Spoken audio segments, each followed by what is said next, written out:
The rain tasted like burnt plastic, bitter, chemical-laced, slick with the aftertaste of industrial decay. It pattered against the synth glass of my office window, forming rivulets that caught the glow of 1,000 neon signs beyond the smog. I watched the city breathe, an organism of steel and circuitry coughing out static through its flickering holograms. Driftfall never slept. It convulsed, it dreamed in data streams, it whispered in a language only the dying could hear.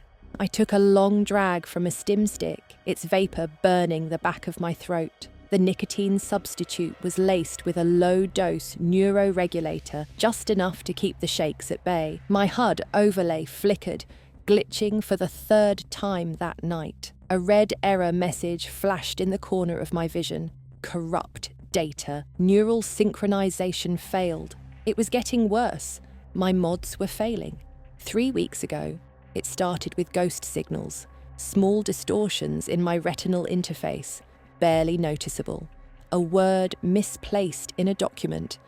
A street sign flickering between languages I didn't speak. Then the auditory artifacts kicked in. Voices where there shouldn't be voices. Static murmuring my name from dead terminals. And tonight, the symptoms took a darker turn. I reached for my glass, but my hand hesitated halfway. Not my hand, a stranger's hand, just for a second. My mind rejected it as mine. I flexed the fingers, the nails, the scars, the way the joints moved, wrong, like a lagging avatar in a broken simulation. Then, just as suddenly, it was fine again. I exhaled, watched my breath fog the air. The rain outside had slowed. The city hummed. The neon-bathed streets stretched below, flickering under the monolithic towers of corporate control. I turned back to my desk. The case file lay open, a dull green hollow display projected from my terminal, its glow casting deep shadows across the cluttered mess of synth paper reports and used stim inhalers. The file wasn't much. No real names, no official records, just fragments. Neural dust. That was what the underground was calling it. A digital plague infecting cybernetic implants, creeping through the nexus grid like a slow rot, corrupting memories, rewriting identities. Victims reported a single consistent symptom before they disappeared, a moment of realization that their lives had never belonged to them. The triumvirate-controlled networks had dismissed it as a psychotic breakdown disorder. Too many implants, too many augmentations, a human nervous system pushed beyond capacity. The corpos called it cognitive fragmentation syndrome, a mild side effect of living in their perfect machine. But I'd been a detective long enough to know the difference between madness and murder, and neural dust wasn't madness. It was a message. A warning buried inside the architecture of our minds. I rubbed my temples. The buzzing was back, a low, insect-like chittering at the base of my skull, just below consciousness. I downed 2 more neural stabilizers. The pills sat heavy in my gut, dissolving into the bloodstream, coating my thoughts in a fragile layer of clarity. I needed sleep, needed a reset. My systems were degrading faster than I thought. Maybe I could still afford a deep rewrite session, flush out the corrupted data before it spread. But then again, maybe the corruption wasn't inside me. Maybe it was me. A notification flashed across my HUD, unknown caller, encrypted line. I hesitated, then accepted. A voice, modulated beyond recognition, came through the static. "You're looking in the wrong places, detective." I exhaled slowly, staring at the black screen. "That's so." "Then, where should I be looking?" A pause. The rain outside grew heavier. A distant siren howled through the city's metallic veins. "Not where, who?" "All right. Who then?" Another pause. The connection crackled with interference, but something else, something underneath the static, reached my ears, like a whisper through fractured code. a voice speaking a name I shouldn't recognize, but somehow I did. Mira X. The line went dead. I stared at the empty space where the call had been Mira X. The name twisted through my mind, familiar in the way a half-remembered dream clings to you after waking, a thread of recognition I couldn't place. Outside, the neon skyline of Driftfall pulsed, alive with secrets. I grabbed my coat. Something in this city was trying to wake up, and I needed to know if I was already too late. The city was already awake by the time I hit the streets, though in Driftfall, the term didn't mean much. It had no cycle, no circadian rhythm.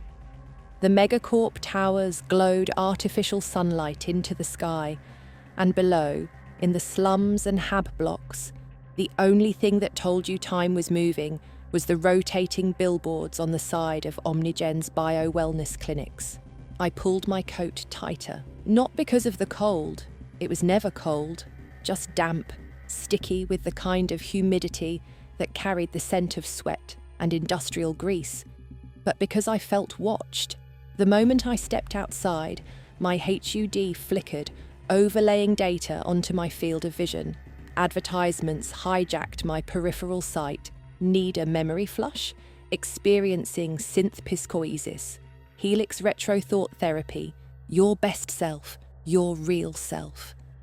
The city was talking to me, whispering in corporate slogans. I needed to find Mira X. The name shouldn't have meant anything, but it did. I could feel it crawling inside my brain like a glitch in my neural firmware. Whoever she was tied to neural dust, and if I wanted to keep my mind intact, I had to find her before my implants degraded completely.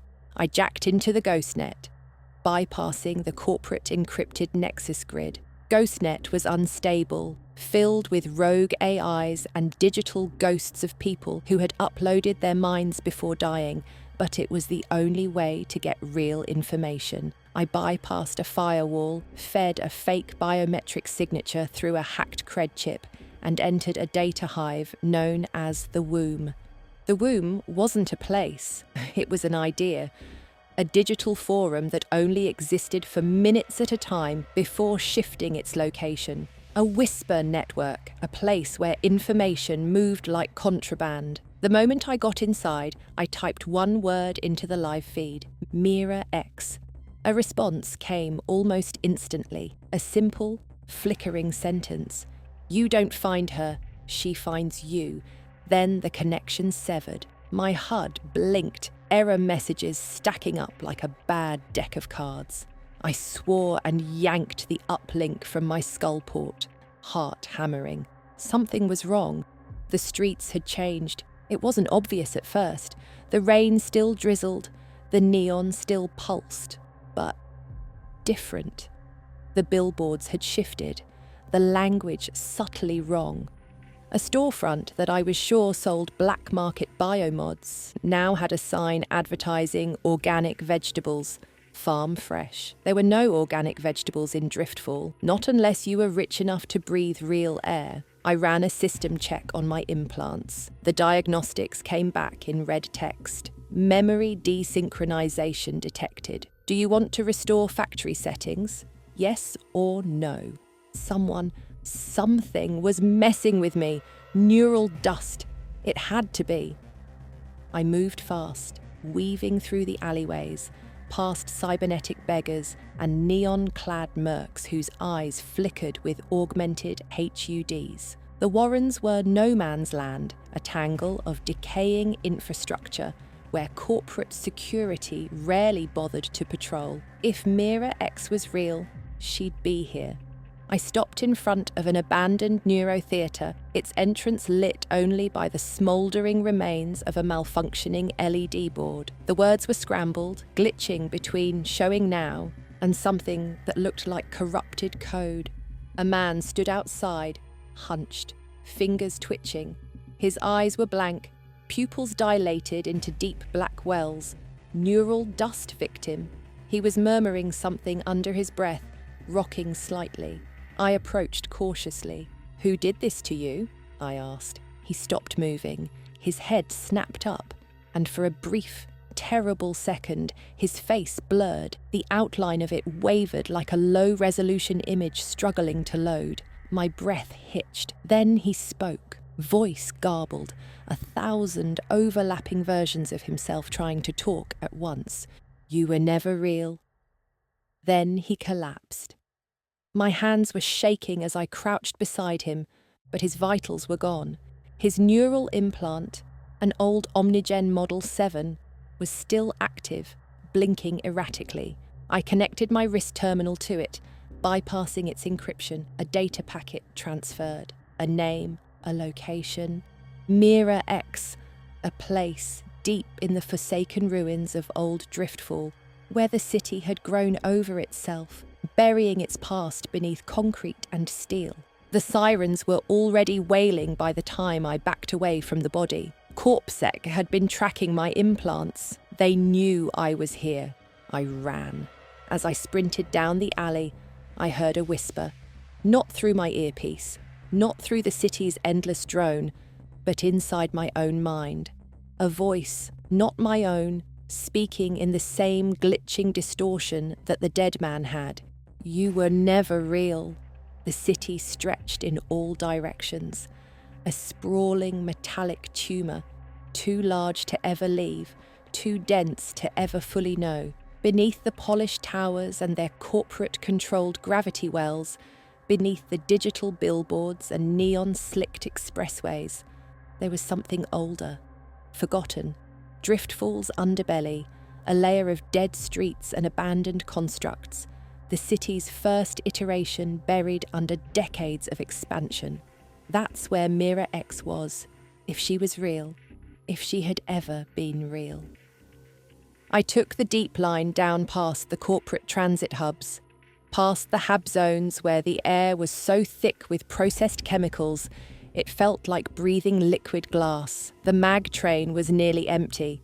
Just a few cybernetically enhanced street rats jacked into their neural streams, eyes flickering with unseen data. A man across from me was muttering under his breath, repeating words in a looping mantra. I pretended not to notice. Nothing is real.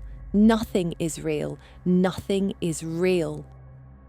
I tried to ignore him, but my HUD glitched again, and for half a second, his face looked like mine. Then it snapped back. I clenched my jaw, felt the sweat on my palms. It was getting worse. Neural dust wasn't just corrupting me, it was rewriting me. The train shuddered as it passed into the abandoned district, the undercity, the part of Driftfall that had been paved over and forgotten. No official records, no surveillance, no rules. The place was a graveyard of obsolete tech and collapsed megastructures. Buildings sat half-submerged in stagnant pools of black water, their surfaces slick with bioluminescent mould that pulsed a faint, sickly green. This was where the Forsaken lived, the ones who had disconnected from the Nexus grid, cyber psychotics, rogue AI, people whose implants had driven them beyond sanity. Mira X was supposed to be among them. I moved through the ruins, past the flickering remnants of old VR cafes, past hollowed-out biotech clinics where failed augmentations twitched on the floor like discarded limbs. I kept my neural firewall up, blocking rogue signals from trying to overwrite my implants. The deeper I went, the more reality felt thin. A figure stepped out of the shadows, his voice distorted. "You don't belong here, detective." I didn't flinch. "I'm looking for Mira X." The man's eyes were entirely black, no whites, no pupils. Augment failure, the kind that meant he'd been off the grid for too long. "She's already inside you," he said. Something in my stomach twisted. I forced myself to stay still. I had to keep control. "I'm not playing games. Where is she?" He laughed. A short, electric sound. "She was the first, the first to see past it, past the illusion." I didn't ask what he meant. I already knew.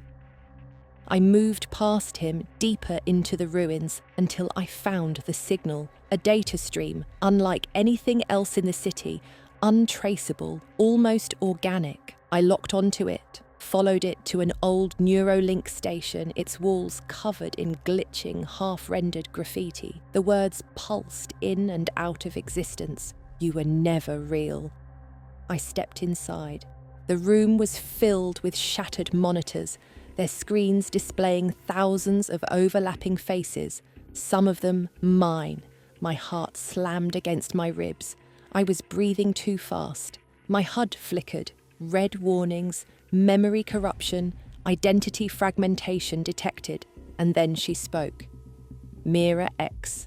She sat at the centre of the room, cross-legged, her neural implants extending like black wires into a cracked Omnigen mainframe. Her eyes flickered with digital static.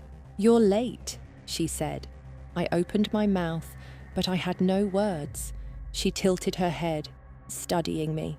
"Do you know what you are?" A cold wave of nausea rolled over me. This wasn't real. It couldn't be. She gestured, and the room shifted. The walls melted, the ruined Neuralink station collapsing into data streams. Suddenly, we were standing in a bright white lab, a clinical, corporate space, pristine and untouched by the decay outside.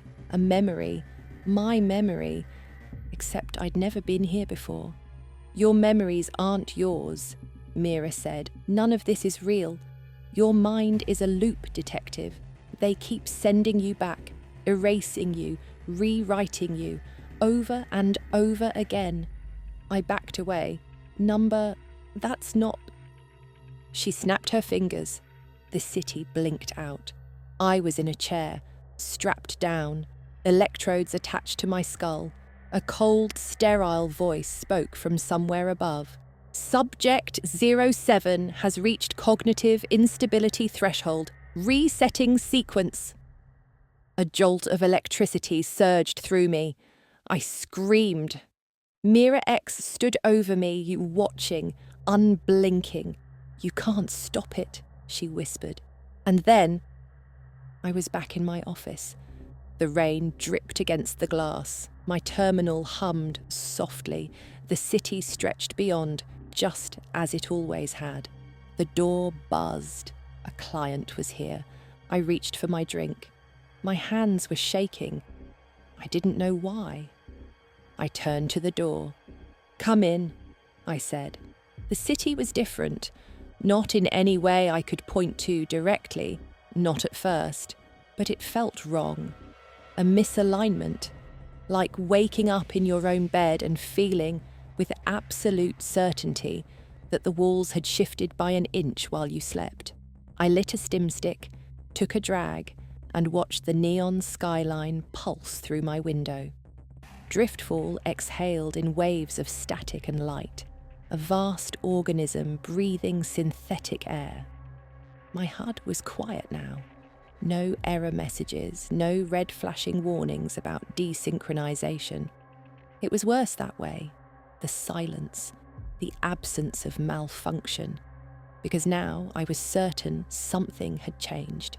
I remembered Mira X. I remembered the Neuralink station. I remembered the lab.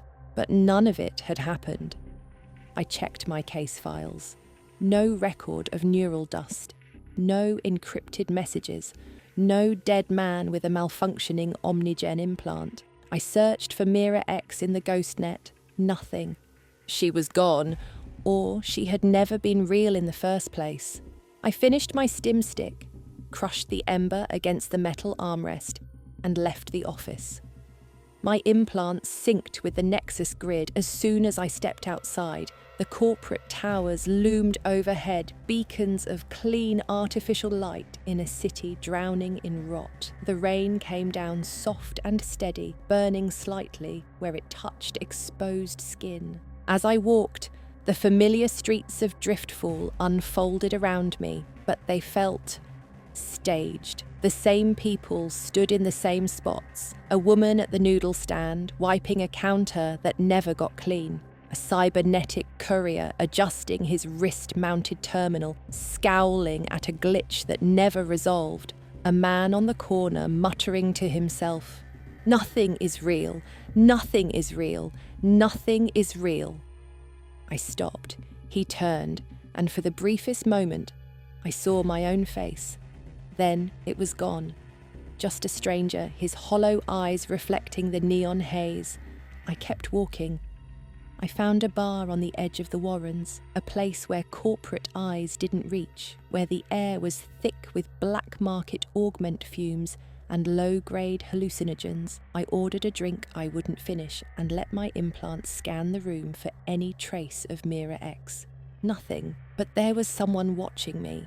A man at the far end of the bar, his face partially obscured by an old-world trench coat, the kind with real fabric instead of smart thread. No implants I could detect, no cybernetic enhancements. He didn't belong here. I walked over, sat across from him. "You know something," I said. He exhaled slowly, a curl of real tobacco smoke drifting from his lips. "You're not supposed to be here." "I get that a lot." "You were supposed to reset." The air between us went heavy. I didn't react, couldn't, because I knew, somehow, that he was right. I leaned in slightly, voice low. "Who are you?" He smiled, but it wasn't real. Like an automated response, a program running its course. "It's not about who I am, it's about what you are." A cold, electric sensation crawled up my spine. I shook my head. Number I was born here, grew up in Driftfall, served in the Omnigen conflict zones before The memory fractured, a split-second distortion in my neural feed. I saw another version of myself, different choices, different past. The man watched me closely. "You feel it, don't you?" I didn't answer. He leaned forward. "Driftfall isn't a city. It's a loop. A simulation, a test, running over and over again. And you," he tapped the side of his head, "you're the variable." I wanted to tell him he was crazy. I wanted to laugh, shake my head, finish my drink, and walk out into the rain where reality still made sense. But I couldn't. Because deep inside, I already knew it was true. The memories weren't memories. They were scripts, events triggered and replayed, adjusted slightly each time, just enough to observe my reaction. Neural dust hadn't been a virus, it had been a key, a way to break the loop. Mira X had tried to wake me up, and now she was gone. I swallowed hard. "Who's running it?" The man's expression darkened. The triumvirate, the corporations, maybe something deeper. No one really knows. Every time someone gets close to the truth, they reset the loop, start the city over, wipe you clean. Then why am I still here? Because this time, something went wrong. I exhaled, mind racing. If the loop had failed, then I had a chance. A sliver of time before they noticed, before they erased me again. I stood up. "Where do I go?" He handed me a cred chip, unmarked, but pulsing with encrypted data. "GhostNet, sub-level 12. You'll find what's left of her there. Mira X."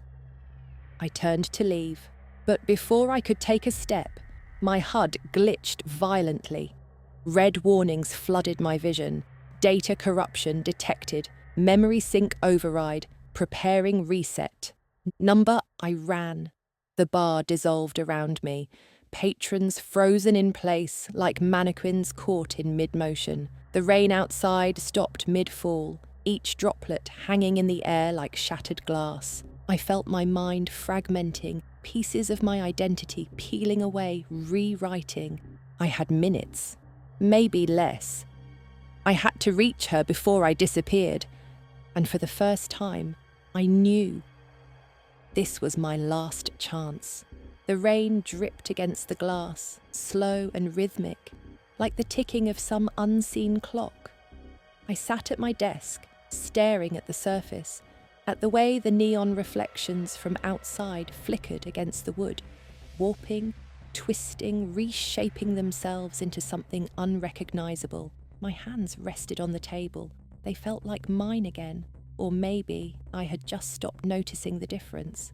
The office smelled of old cigarettes and machine oil, the same as it always had.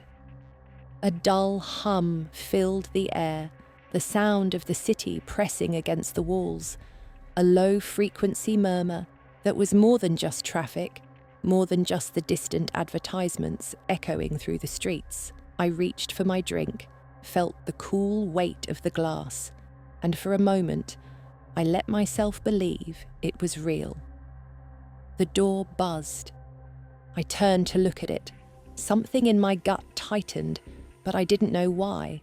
The feeling was deep, buried beneath layers of fragmented thoughts, warnings from a part of my mind that I no longer trusted. I stood up, walked to the door, hesitated. Then I pressed the release. The client stepped inside. She moved carefully, like someone who had learned to distrust the ground beneath her feet. Her coat was damp from the rain, her hair slicked back in a way that felt too deliberate. She sat without asking, folding her hands in her lap. I watched her face, waiting for recognition, for some flicker of memory, but there was nothing. "Do I know you?" I asked. She smiled, but it was the wrong kind of smile. Not polite, not friendly, calculated, like she was testing me. "I need your help," she said. The words felt pre-recorded, rehearsed. My fingers twitched slightly against the edge of my desk. I wanted to reach for my neural uplink, to scan for data trails, anomalies, anything that would prove this moment was real. But I didn't. "What's the case?" I asked instead. She tilted her head, just a little. "You're going to find someone for me." I exhaled slowly, reaching for my drink again. "That's so?" She nodded. "Yes." The room was too quiet. The city was still out there, humming, vibrating, alive with the weight of millions of minds locked in their digital loops. But in here, it was wrong. Like the silence of a simulation, before it loads its next sequence, I leaned forward. "Who am I looking for?" She hesitated. A long, deliberate pause. Like something in her was resisting. Like something in her was trying to push through a script she had been given. Then she spoke. "Mira X." The glass slipped from my fingers, hit the desk, tipped over, spilling synthetic whiskey across the papers I hadn't bothered to read. The liquid spread slowly, soaking into the cheap material, erasing ink, distorting words. I looked at her again. Her face flickered. It lasted less than a second, barely enough to register, but I saw it. Her features shifting, morphing, data reconstructing itself before my eyes. And then she was solid again, sitting there, watching me. I swallowed hard. That name doesn't mean anything to me. "Are you sure?" I wasn't. I pressed my palm flat against the desk, feeling the grain of the surface, trying to anchor myself, trying to steady the sudden vertigo that was creeping through my skull. The city was a loop. The city was a loop. The city was a loop. And I was still in it. She leaned in slightly, her voice lowering. "They think they reset you." I blinked. My implants hummed. Something deep inside my neural core flickering with warning signals, but nothing appeared in my HUD. No alerts, no security breaches, just the cold realization that she was right. I had been reset, but something had remained. I ran my tongue over my teeth, forcing my voice to stay steady. "Who are you?" For a moment, I thought she wouldn't answer. Then, softly, "You already know." The lights flickered. The neon outside dimmed, colours desaturating for a fraction of a second before the city snapped back into its usual electric haze. I felt the shift in my bones. Something was breaking through. I reached for my sidearm. She shook her head. That won't help. The world shuddered. Not the building, not the city, the world. Like the code that held it together was straining, glitching, revealing glimpses of what lay underneath. The rain outside slowed, not stopped, but slowed, each droplet descending too deliberately, too perfectly, like a badly rendered physics engine struggling to keep up. I stood up. "What's happening?" She exhaled. "You're remembering." Something clicked. A door unlocking in the back of my mind. 1,000 overlapping fragments of memory, visions of past conversations, past investigations, past versions of myself surfacing all at once. Mira X wasn't a person. She was a failure state, a constant. A variable that always led me to the truth, no matter how many times they wiped me. And now she was here, sitting across from me, watching. I backed away from the desk. You can stop it, she said. The walls flickered. The desk wavered between two states, cluttered and clean, lived in and untouched, as if reality couldn't decide what was real anymore. "Stop what?" I whispered. "The loop." My heart pounded. "And if I don't?" The city dimmed. The Nexus grid faltered. The billions of voices, the constant data streams, the ever-present corporate surveillance went silent. "You wake up," she said. I felt the weight of the moment settle in my chest. The choice. The same choice I had been given 1,000 times before. But this time, I remembered. I closed my eyes, exhaled, the world held its breath, and I made my decision.